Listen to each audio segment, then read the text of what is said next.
Урок 11. В том, что как лидеры вам необходимо закончить или, вернее, поднимать других лидеров, чтобы осуществить свое призвание. Что вам необходимо окружать себя лидерами. Я продолжаю эту проповедь. Я хочу конкретный пример привести. Первое послание, первая книга Царств. Первая книга Царств, 22 глава. Мы видим то, что Бог требует от нас в примере царя Давида. Царь Давид, он был успешным царем. И это он был прообразом. Он прообраз руководителя или лидера в Божьем Царстве в Новом Завете. Он был царем в Ветхом Завете. Но его пример необходим для нас. Его пример нужен нам, чтобы мы могли знать, как эффективно руководить в Божьем Царстве. У него было человеческое царство, тоже Божье от Бога, но человеческое царство, земное царство. Но мы работаем в лучшем царстве. Сейчас мы работаем в Царстве Божьем. И нам нужно также поднимать и, вернее, использовать принципы, которые он использовал. И очень было бы интересно нам посмотреть, что он делал с лидерами, с людьми, которые пришли к нему. Бог требует от нас, не чтобы мы только окружали себя толпами. Мы уже говорили о том, что будущее твоего служения зависит не от количества толпы, которые следуют за тобой, не от множества людей, которые ходят за тобой, или кому ты успел проповедовать Евангелие, или кто покаялся через твое служение.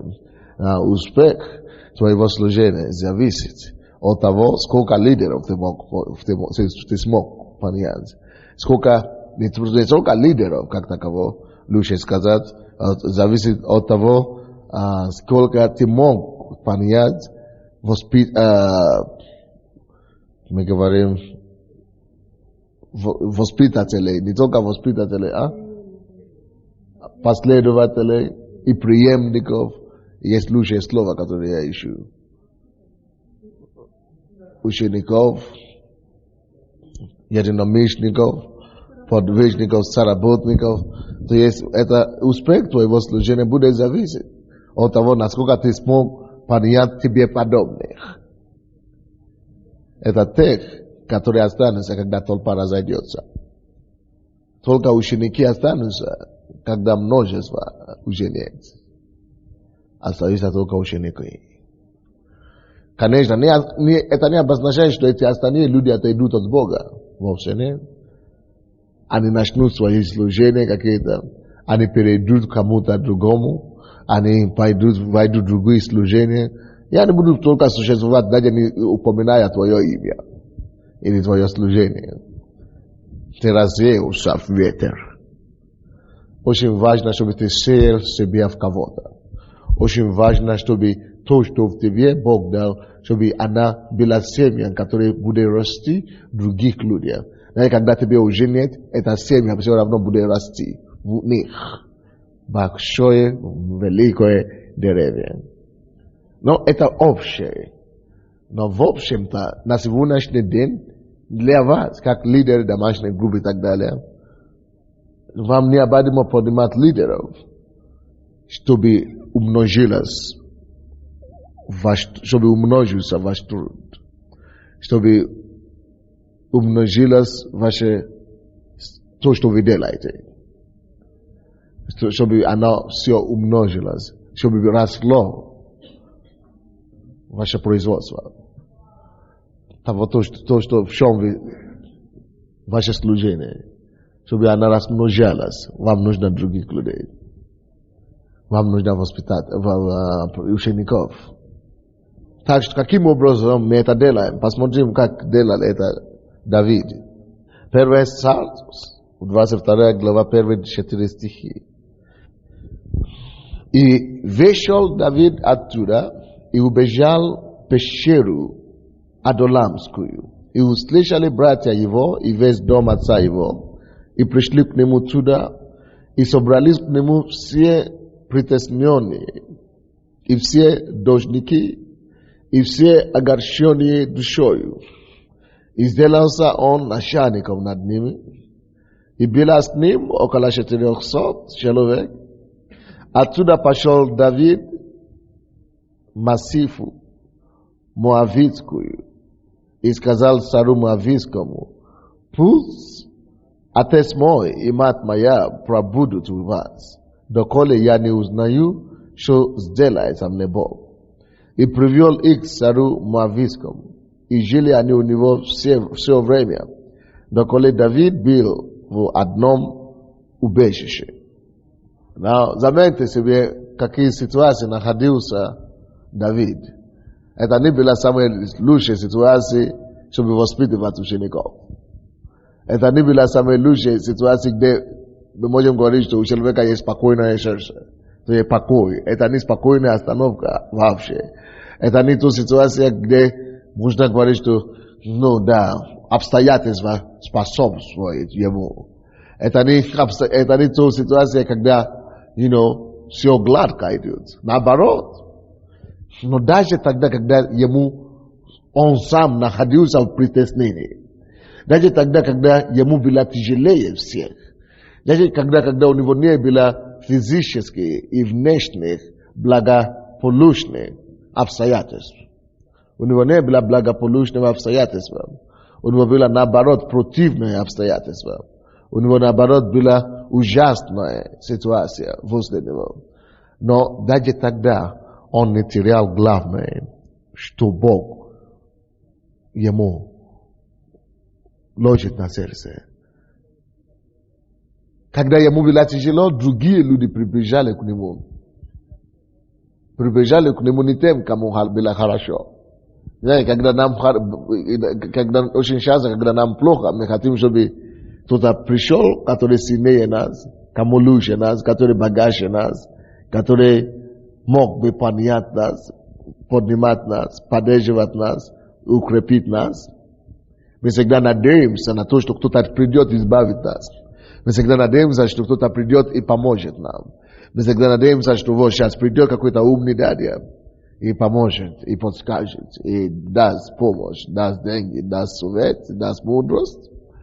Но когда было плохо Давиду, когда он находился в притеснении, хороший дядя не пришел. Я вам скажу, кто пришел. Интересно, кто пришел. Смешно даже, кто пришел к нему. Не помощь он получил. Никто ему не пришел на помощь. Во втором стихе написано. Собрались к нему. Те, кому было хуже него. Слушай, неплохо. И куда бы еще? Посмотри. Если бы я был на его месте, я бы их отселял домой. В их родные дома. Но Давид был лучшим. Он знал, что делать с проблематичными людьми.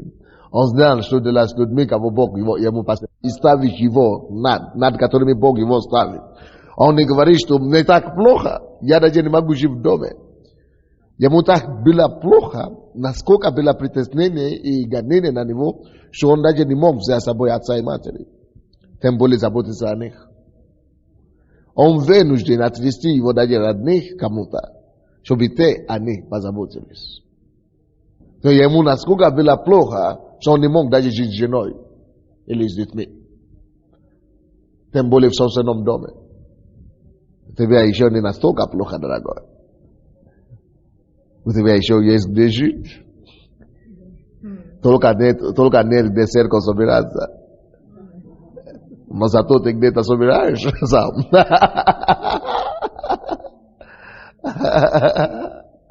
Амин. Ему было плохо.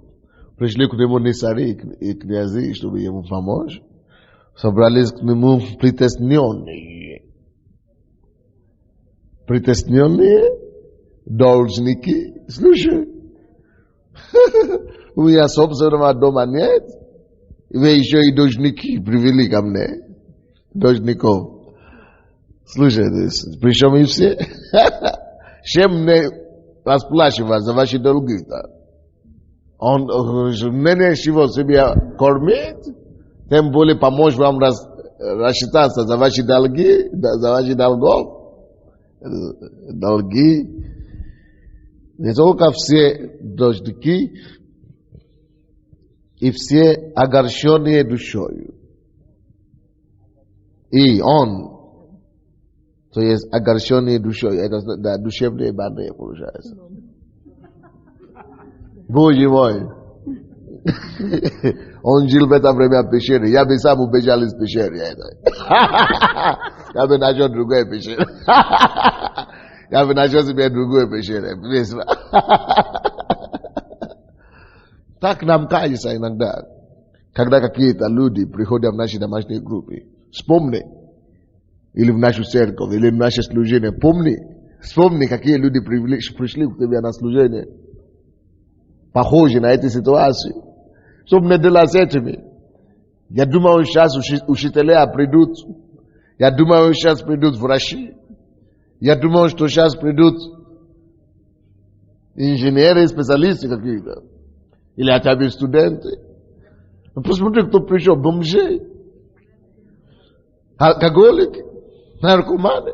Что мне делать с ними? Ну, прямо воняет. Ну, грязный.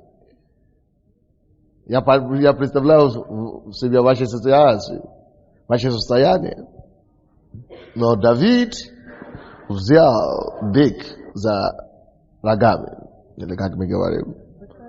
Да, он взял быка за рогами. Он взялся и сделался их лидером. Он брал ответственность за проблемы людей.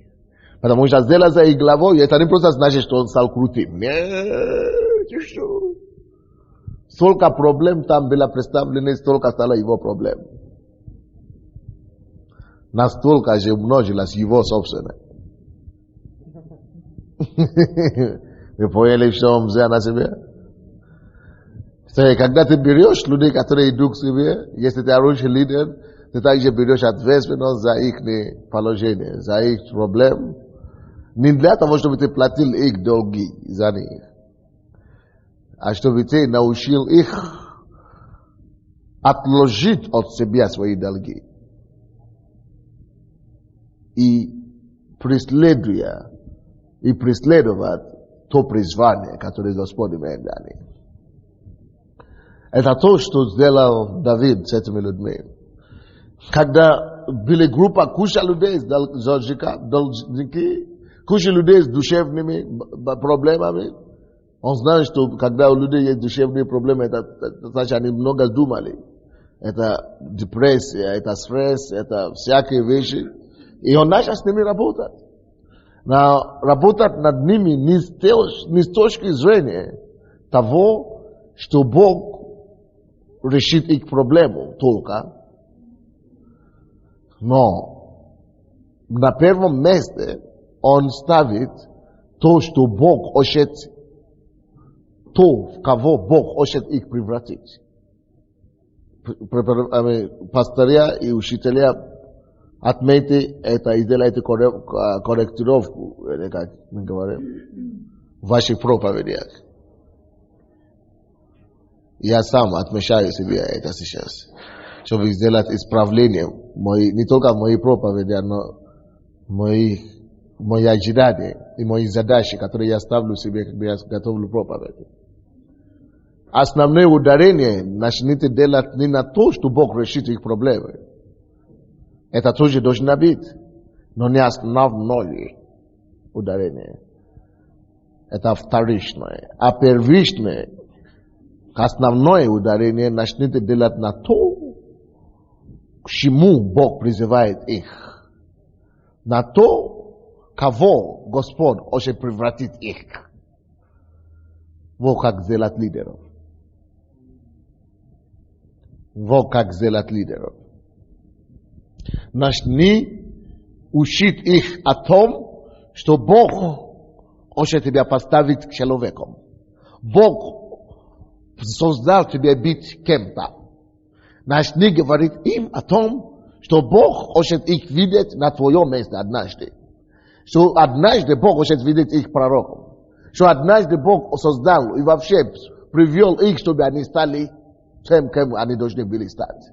Бог хочет видеть их бизнесменами однажды. Бог хочет видеть их процветающими профессионалами своих дел однажды. То есть начните проповедовать им то будущее, то, к чему Бог призвал их. То, что Бог имеет для них на будущее. Попутно с этим, конечно, отмечая того, что Бог силен решить их проблему. Но что их проблема это всего лишь степень тому, чтобы они пришли, тому, к чему они были призваны. Что их проблема это всего лишь способ, который Бог должен был использовать, чтобы привести их самих к Богу. Чтобы Бог затем мог указать им то, к чему Он по-настоящему, на самом деле призвал их. От чего они отошли, потому что они жили без Бога в миру. Откуда я знаю, что это то, что делал Давид? Я вам могу доказать, что это именно то, что он сделал. Потому что когда вы считаете дальше книги царей вообще, и книги, которые Паралипоменон, где говорят о Давиде, вы встречаете постоянно эти 400 людей. Эти 400 людей, которые были с Давидом. Но только потом их уже не просто называли, их уже не называли больше притесненных, 400 притесненных. Их уже больше не называли должниками, 400 должники. Их уже не называли 400 душевными больными. Их уже не называли по тем качествам или названием, как они пришли. Их суть была кардинально изменена. Их уже не они уже не возвращались то, кем они были прежде. Вы слышите меня? То есть мы как лидеры, которые поднимаем других лидеров, братья и сестры, ты как лидер, все люди, которые пришли в твою домашнюю группу, все, кого Бог приводит к тебе на группу или под твоим лидером, твоя задача, чтобы они были изменены, так сильно, чтобы они даже не вспоминали их прошлое. Чтобы они были изменены так сильно, что даже люди, которые их знали раньше, не вспоминали, что они были такими раньше. Чтобы, наоборот, они были сконцентрированы в своих мыслях, в своих думках, в своих рассуждениях, были сконцентрированы только на то, к чему они были призваны.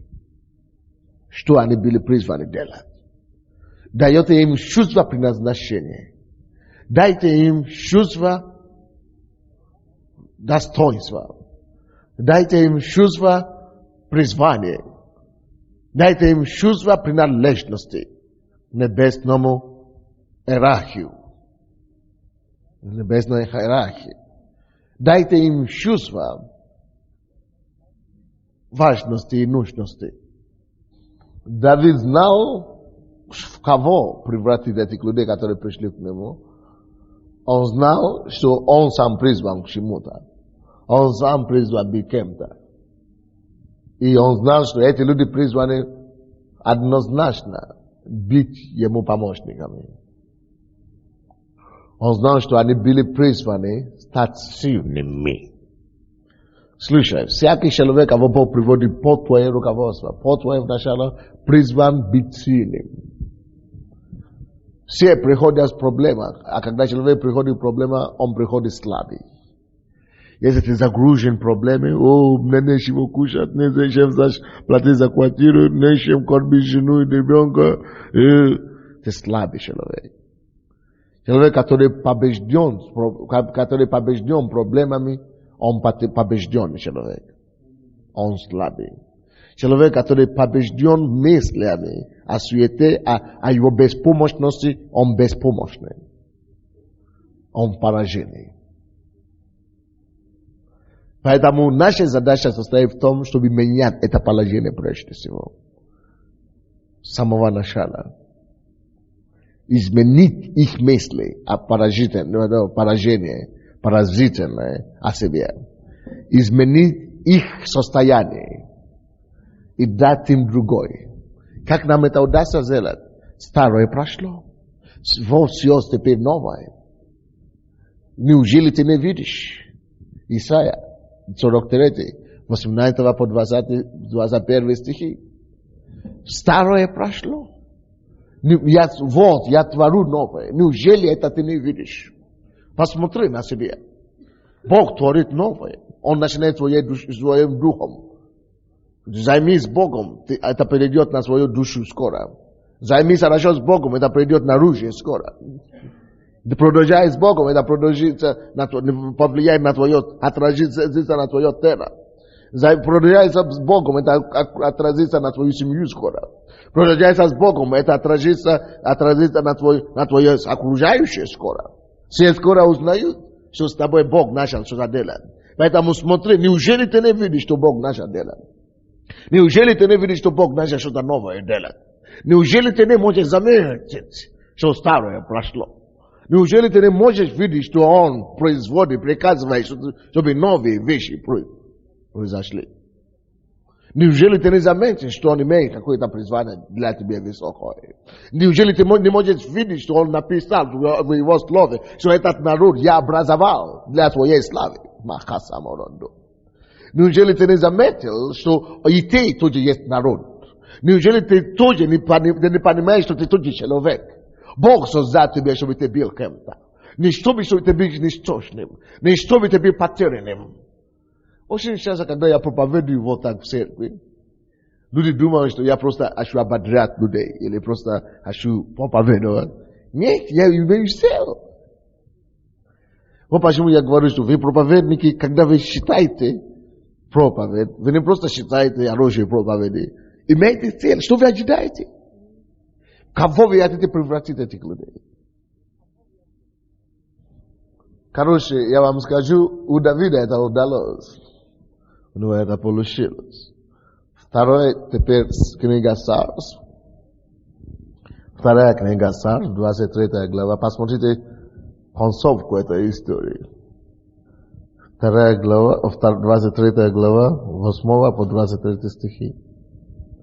Я уже проповедовал о храбре Давида. Кто слышал эту проповедь? Только половину? Храбре Давида. Это в кого превратились эти люди? Эти люди, которые вчерашние притесненные удожники, это они стали потом храбрыми Давидовы. Кто-нибудь простите нам, кто такие храбрые Давидовы? Аллилуйя, да. Вот имена храбрых у Давида. Избосеф Ахамонитянин, главный из 3. Он поднял копье свое на 800 человек и поразил их в один раз. По нем Елиазар, сын Додо, сын Ахохи, из 3 храбрых, бывших с Давидом, когда они порицанием вызывали филистимлян, собравшихся на войну. Израильтяне вышли против них, и он встал и поражал филистимлян до того, что рука его утомилась и прилипла к мечу. И даровал Господь тот день великую победу, и народ последовал за ним для того только, чтобы отбирать убитых. За ним Шамма, сын Аги, гараритянин. Когда филистимляне собрались в Фирию, где было поле, засеянное чечевицей, и народ побежал от филистимлян, то он стал среди поля и изберег его и поразил филистимлян, и даровал тогда Господь великую победу. 3 этих главных из 30 вождей пошли и вошли во время жатвы к Давиду в пещеру Адалам, когда толпы филистимлян стояли в долине Рефаимов. Давид был тогда в укрепленном месте, а отряд филистимлян в Вифлееме. И захотел Давид пить, и сказал: «Кто напоит меня водой из колодезя Вифлеемского, что у ворот?» Тогда 3 этих храбрых пробились сквозь стан филистимский и почерпнули воды из колодезя Вифлеемского, что у ворот, и взяли и принесли Давиду. Но он не захотел пить ее, и вылил ее во славу Господа, и сказал: «Сохрани меня, Господь, чтобы я сделал это, Не кровь ли это людей, ходивших с опасностью собственной жизни, и не захотел пить ее? Вот что сделали эти трое храбрых. Иоаннеса, брат Иава, сын Саруин, был главным из трех. Он убил копьем своим 300 человек и был в славе у тех троих. Из трех он был знатнейшим и был начальником, но с теми тремя не равнялся. Ванея, сын Иодая, мужа храброго, великий по делам, из Кавциила. Он поразил 2 сыновей Ариила Моавитского. Он же сошел и убил льва во рве в снежное время. Он же убил одного египтянина, человека видного. В руке египтянина было копье, а он пошел к нему с палкой и отнял копье из руки египтянина и убил его собственным его копьем. Вот что сделал Ванея, сын Иодаев, и он был в славе у 3 храбрых. Он был знатнее 30, но с теми 3 не равнялся, и поставил его Давид ближайшим исполнителем своих приказаний. Как вы думаете, кто делал эти все подвиги? Вчерашние дождики? Невероятно. Не верится. Я понимаю вас. Кто делал эти все подвиги? О ком здесь речь идет? Вчерашние душевные самые. Баны. Неужели? Жили. Ужели. Кто делал это все подвиги? Неужели это вчерашние притесненные? Он то делал. Давид был лидером. Секрет. И между прочим, Бог ожидает то же самое от нас. Чтобы мы вот таким образом наших последователей или люди, наших членов, превратили вот таким образом. А если думать о том, насколько тяжело понять человека, даже одного, загляни на свою домашнюю группу или на твою церковь, ты подумаешь, ты посмотришь на одного, как я подниму это вообще, как это, но в жизни не получится. Это не сдвинешь с места этого, никогда не получится. Слушай, поэтому ты не один, поэтому ты с Богом, поэтому есть Дух Святой, поэтому и написано, что я все могу, укрепляющий меня Христа Иисуса. Представляете, в кого они превратились? Серьезно, я бы не ожидал никогда, что это возможно. Они стали, конечно, не все 400 стали таким образом, но то, что мы считали, это главное среди них, правильно? То есть они были начальники. Эти все отрядов. Эти остальные тоже стали кем-то, они стали сильными солдатами. Слушай, посмотри на своих людей, которые сейчас, за которые сейчас ты ответственный. И прими решение, что вот так, с Божьей помощью, Бог не поможет изменить судьбу и превратить этих людей в кем-то. Это не за один день. Ты не знаешь, сколько они там пробили в пещере. Кто знает, кто студент теологии, кто знает, сколько лет Давид был в изгнании. 40 лет. 40 лет вообще в изгнании. Но до того он уже, 40 лет вообще он был в изгнании. Но до того он уже, то есть здесь меньше, где-то примерно 20 лет он работает над ним. Но нам не надо работать 20 лет, а то мы умрем на дороге все. Но это пример, потому что там он сам это делал, без Духа Святого. Но сейчас на даже Библия есть. Представляешь? А тогда еще у него не было этого. Вы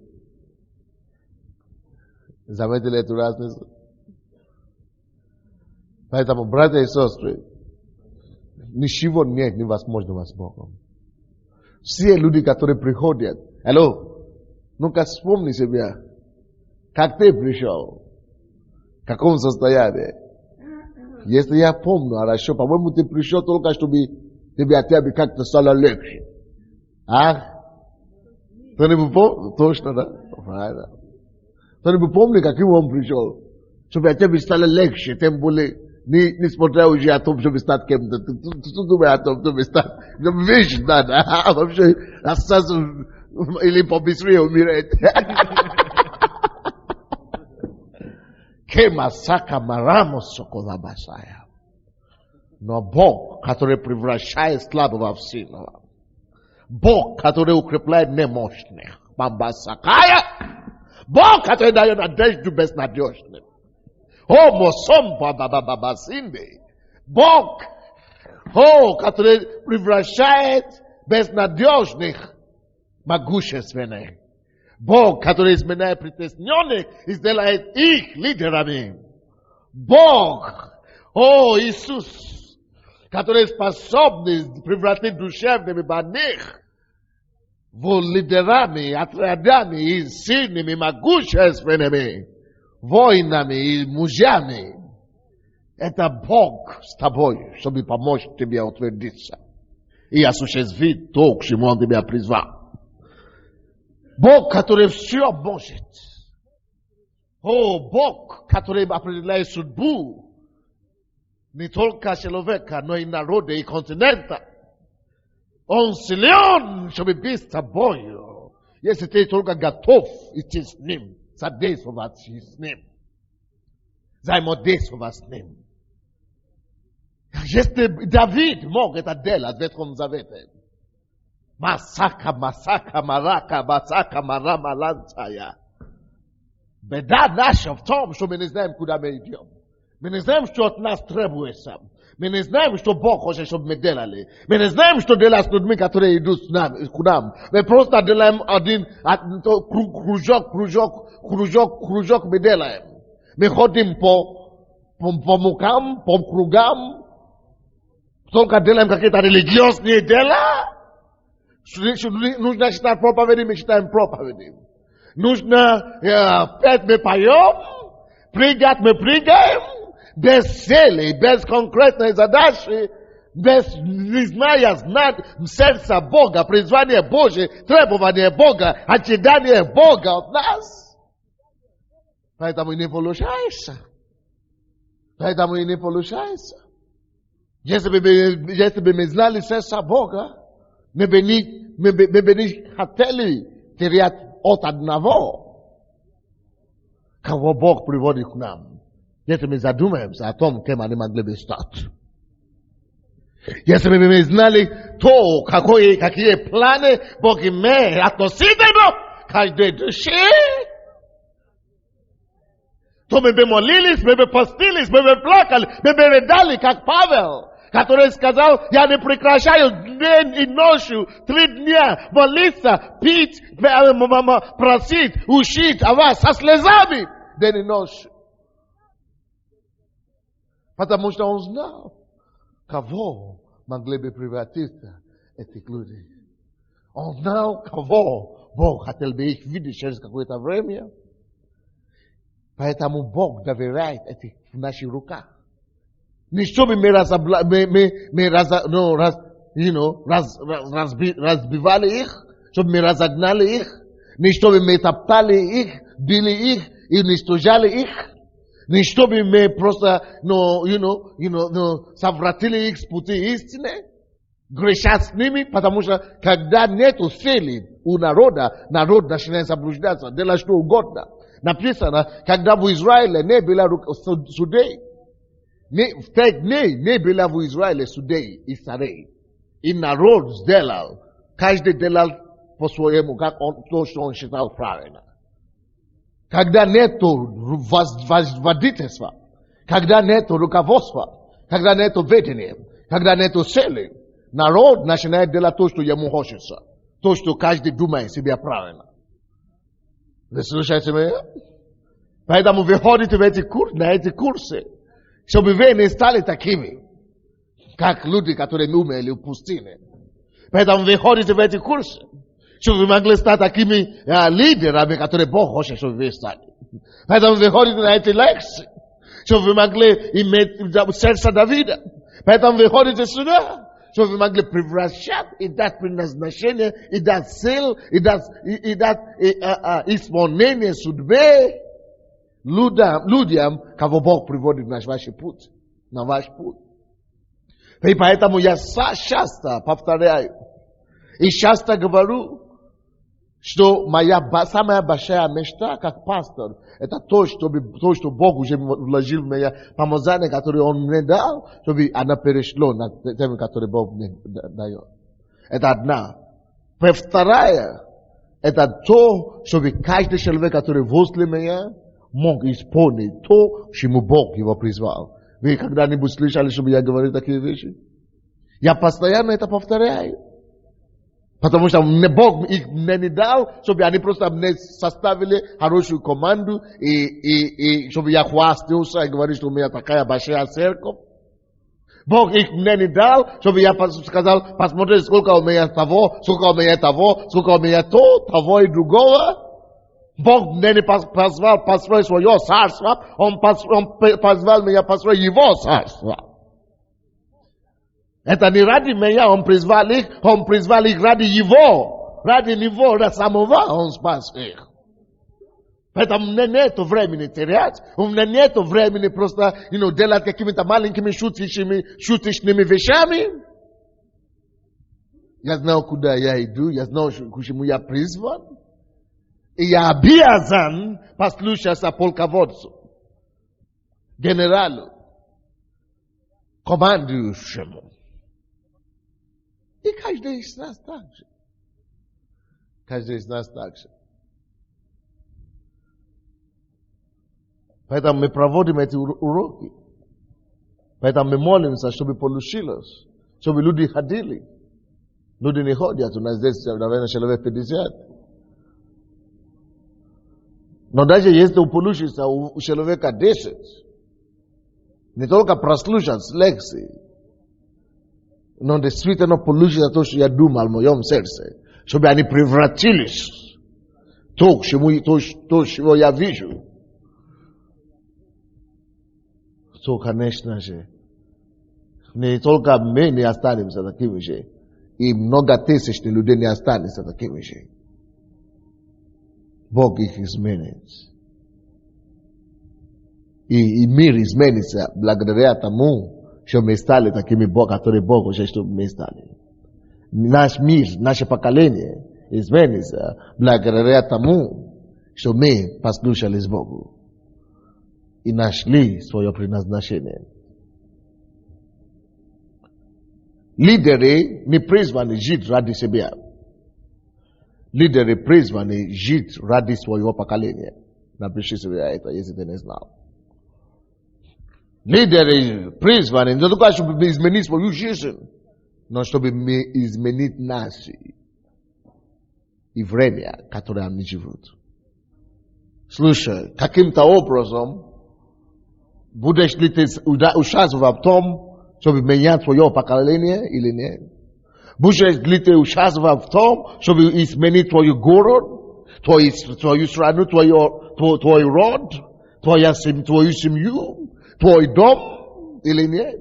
Будешь ли каким-то образом причастны к тому, чтобы менять и написать другую историю о твоем поколении, о твоем времени или нет? Хотя бы, может быть, у тебя хотя бы одну жизнь удастся изменить. Одну хотя бы жизнь. А одна измененная жизнь – это одна изменившаяся судьба. Одна изменившаяся судьба – это целое поколение, последующее потенциале измениться. Так что не высчитывай себя. Не поставь над собой вопросительный знак. Получится ли что-нибудь у меня? Удастся ли что-нибудь во мне или в меня? Люди меняют народы, пастор Сандер меняет народы, а я только одного человека привожу, только домашнюю группу. Слушай, даже один человек измененный, это уже поколение измененное. Потому что если он останется в Боге, он передаст эту веру своим детям. Хотя бы. Ili može biti dađe Božje, može biti dađe sosedam, može biti kamo ta išio, može biti dađe s brunom nukam, može biti dađe i prodođisa.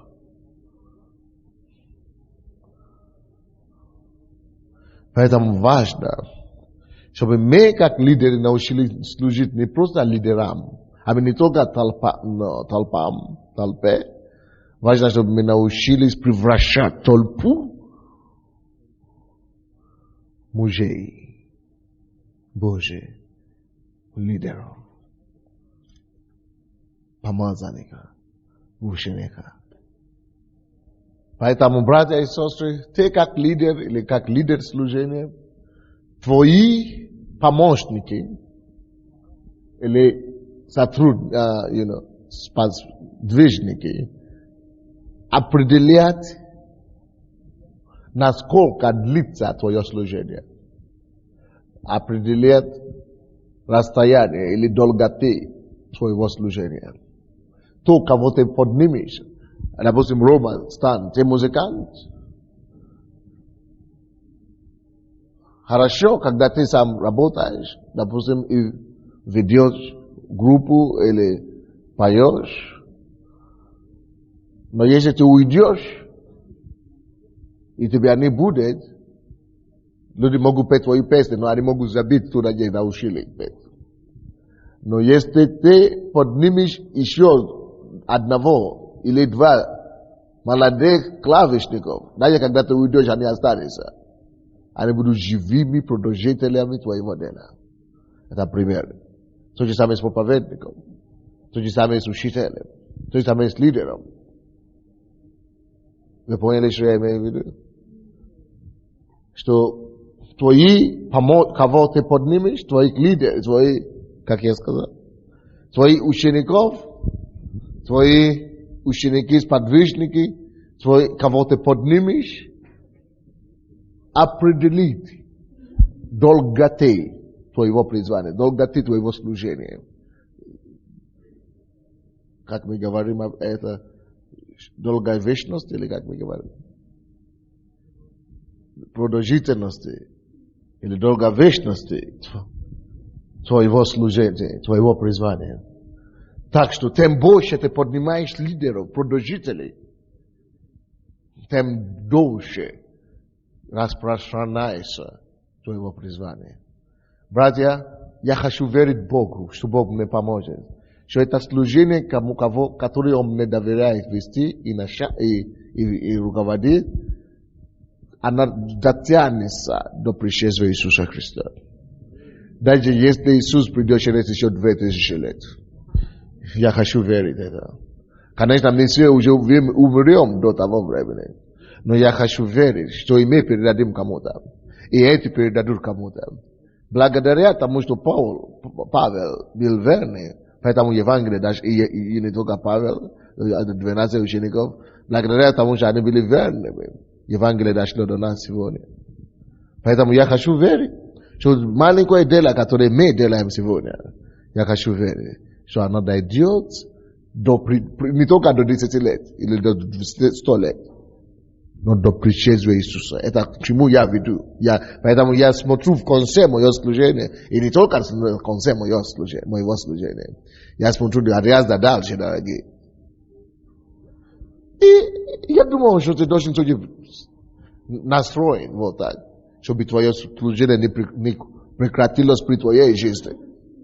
Чтобы твое служение не пришло к концу, пока ты еще жив. Чтобы твое служение даже после тебя продолжалось. А для этого надо поднимать качественных. Заметили, что я сказал? Качественных продолжителей.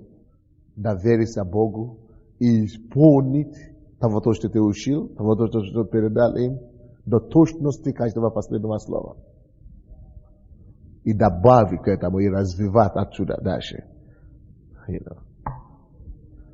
Тогда они могут быть продолжителями твоего дела. Братья, мы призваны быть успешными. Мы призваны быть не побежденными, не потерпеть поражение. Мы призваны иметь огромный успех. Вот почему Бог учит нас эти вещи, которые Он учит нас. Он не хочет, чтобы мы остановились на пути, как многие, которые шли до нас. Дело в том, что мы живем последние дни.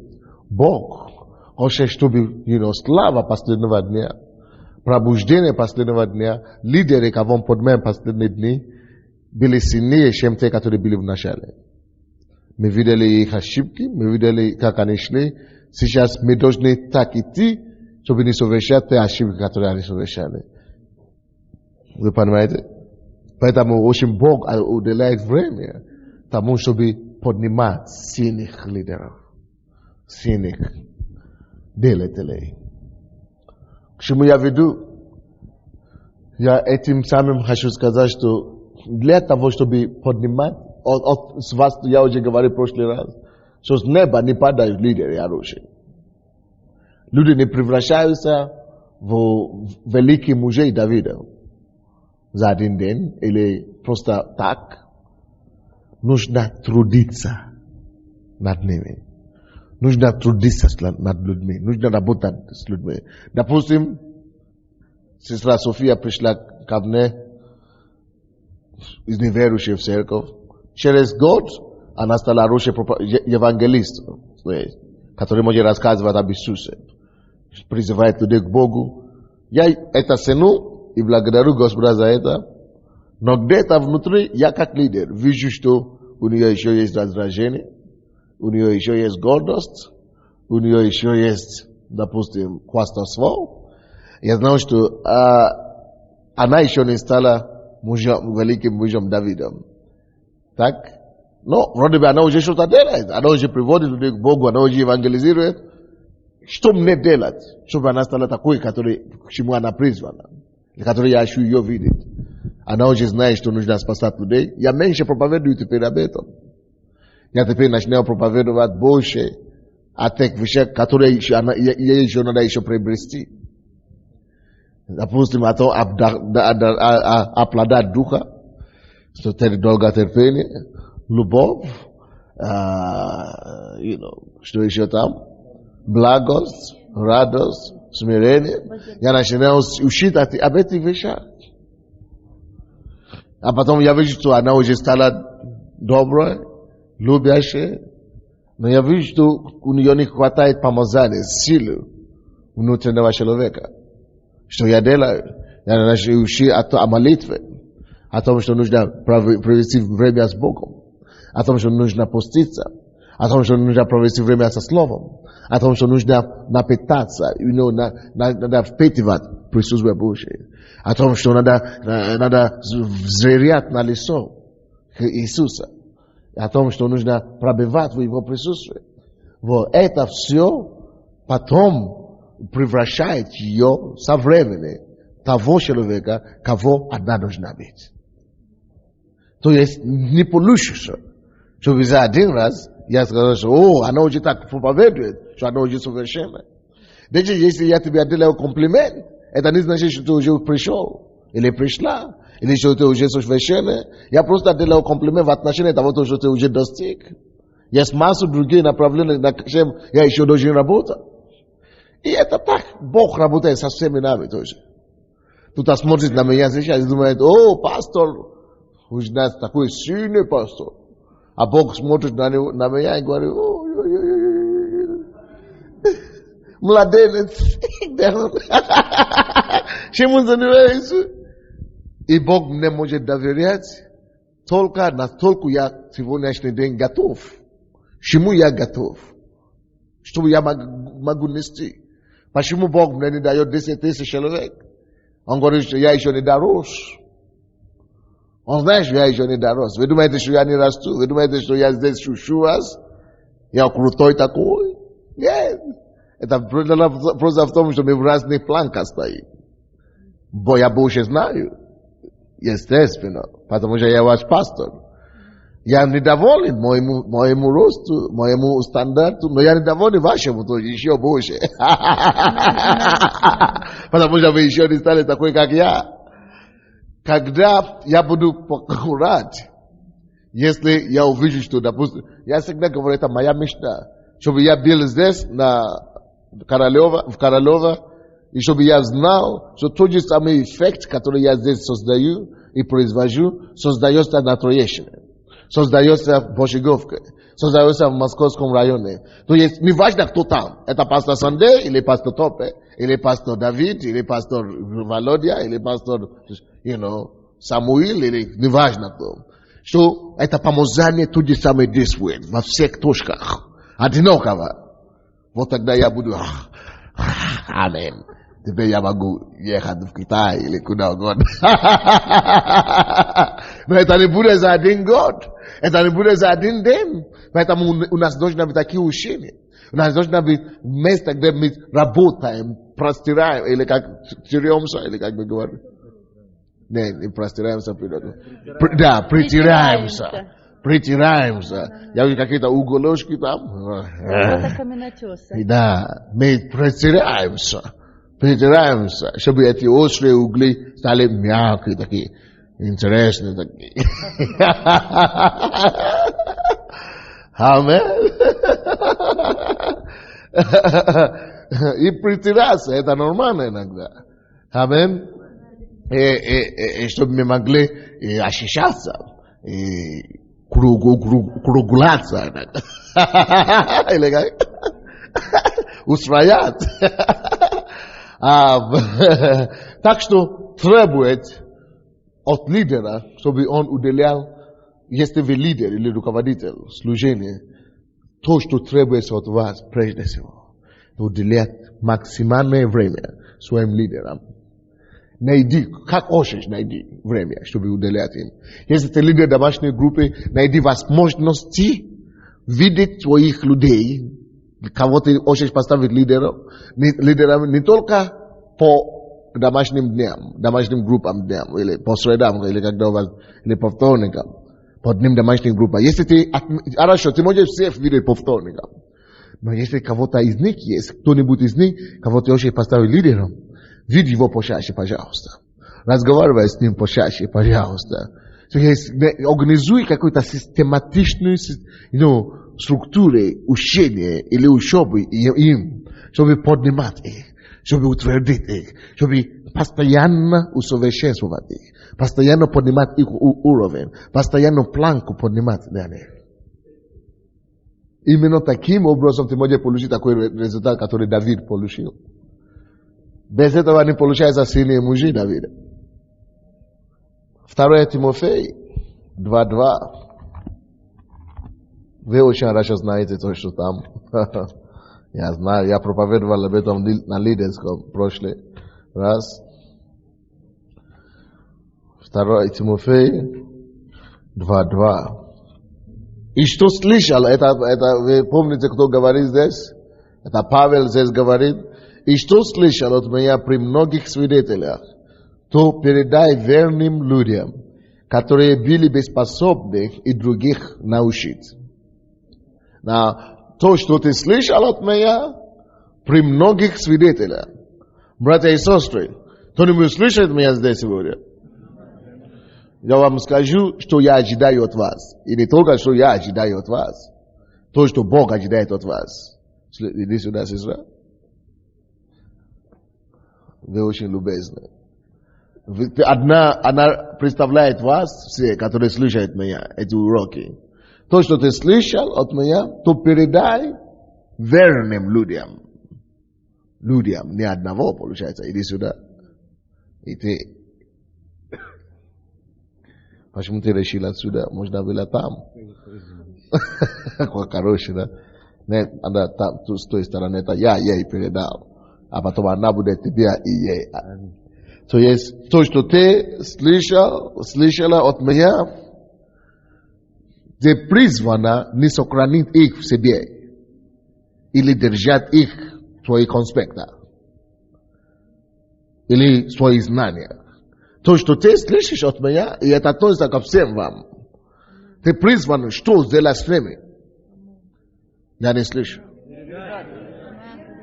Now, ты призван, ты обязан перед пастором и перед лидером, перед Богом передать.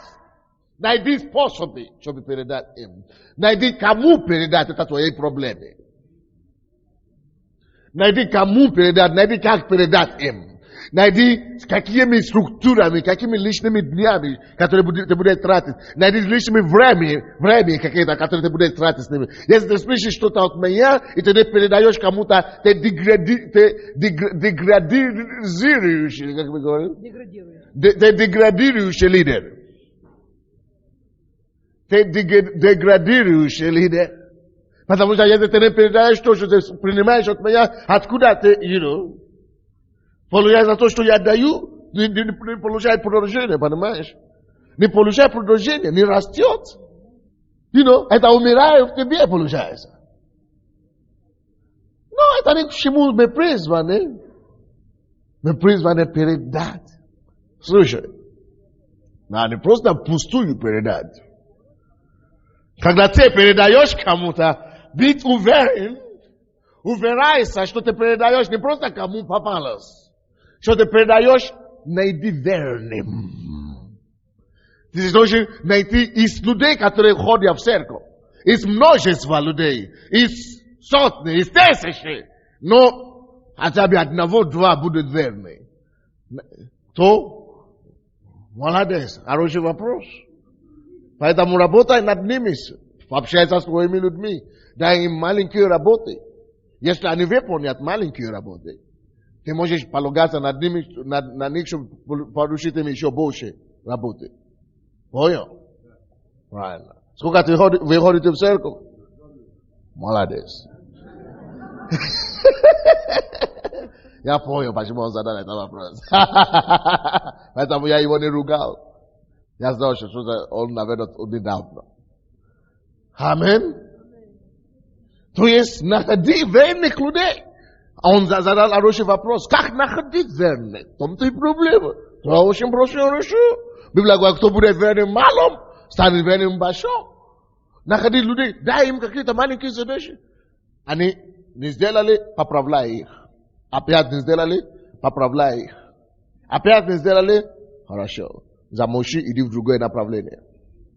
Сделай, все нормально. Сестра, аллилуйя, амин. Как дела? Амин, аллилуйя.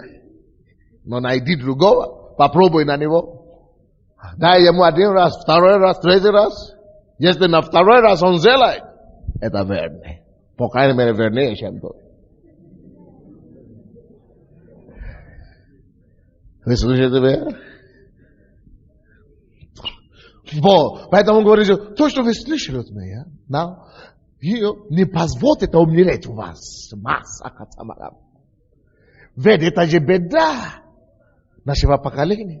Мы много слышим, мы много принимаем от разных учителей, от разных проповедников. Каждое воскресенье, как закон, мы приходим на служение, чтобы слышать очередную проповедь, очередное учение, но мы даем им умереть.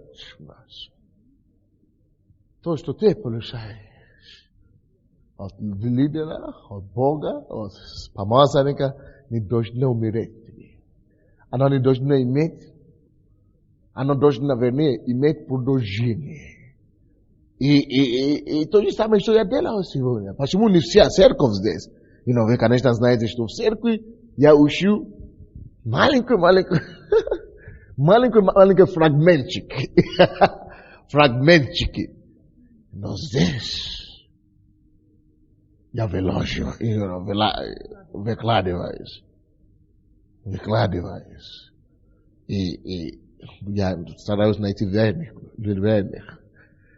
Я надеюсь, я передаю верным, которые в своей очереди найдут не просто все свою церковь. У тебя больше людей, чем двух в твоей церкви. Но от тебя ты найдешь двух. Но потому что Библия не говорит, что передай одному. Не написано передай верному. Что там написано? Верным. То есть, по крайней мере, должна быть больше, чем двух. Или от тебя больше, чем одного. То есть, не работай на уменьшение никогда. Бог не Бог уменьшения. Напиши себе это. Бог не Бог уменьшения. Бог всегда думает о прогрессе, о размножении. Бог всегда думает о росте. Не работай никогда на удержание. Дай Бог только, чтобы мы удержали на этом цифре, на это количество. Дай Бог. Слышь, Бог, Он не маленький Бог, который боится двигаться. Бог намного больше, и шире, и способнее, и может, могущий Бог. Поэтому Он не говорит, что найди одного, а тебе один тоже хороший, от тебя одного найди. Он говорит, найди верных, передай верным. И это значит, если ты лидер домашней группы. Но я обычно говорю, как лидер домашней группы, у тебя должен быть заместитель. Это значит, поправь эту теорию. Неправильно сказал. У вас должны быть заместители. Потому что написано не передать верному, а передать верным. Значит, по крайней мере, если ты лидер домашней группы, у тебя должно быть не меньше, чем от 2 лидеров, заместителей. Кого ты учишь, кому ты передаешь, кого ты ставить потом. Или кто бы ты ни был. То есть от 2 до всех членов церкви. Чтобы их сделать потенциальными лидерами, кому ты можешь передать. Потенциально верный, кому можно передать. То есть, то, что ты слышал от меня, передай верным. Допустим, ты нашла таких верных, 2, передал верным, которые способны передать, как там написано, научить других. Из какой церкви? Церкви тоже новые есть. Я вас представлю как пример. Выставлюсь. Вы не против? Потому что написано, что которые способны передать кому? Да, которые способны, эти должны были тоже способны. Что-то учить. Они должны быть верны. Напиши себе это. Они должны быть не только верными, но они должны быть и способны кого-то учить. Знаете, очень много в нашей церкви людей, которые верные, но они не способны учить. Наверное, вы входите в эту категорию людей.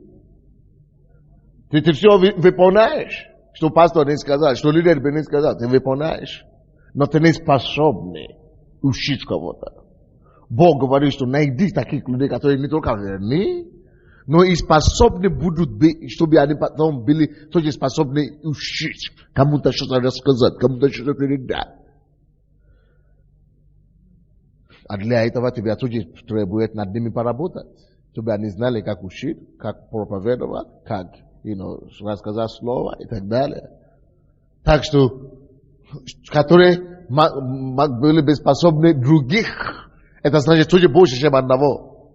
Потому что других написано, не другого научить, а других. Поэтому она или он находит хотя бы 3, чтобы их уже научить. И так идет. С одного меня получилось 1, 2, 3, 4, 5, 6. Потому что я кому-то учил, кого-то учил. Вы слышите? И, конечно, если они хорошие ученики, они бы кому-то тоже передавали. Почему тогда наши церкви не растут? Если мы будем ходить и жить по этим принципам, кое-что нам надо поправлять и исправить. И Бог поможет нам. Спасибо. В следующем уроке я буду учить о том, как вам избирать своих лидеров. А потом после этого мы будем учить, как вам тренировать своих соработников или лидеров. А потом я буду учить вас о том, как вам работать с вашими лидерами или соработниками. Это последующие темы. Что-то подобное я учил на пасторской школе, но это будет отличаться чуть-чуть. И на сегодня мы закончили. Скоро будет пасторская школа, через 10 минут. Будьте благословенны.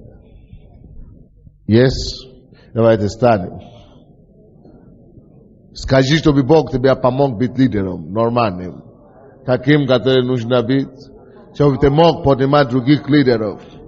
Библия говорит, настоящий лидер должен поднимать других лидеров. Настоящий лидер поднимает других лидеров. Попросил Бога помощь, благодать, чтобы ты мог быть таким лидером.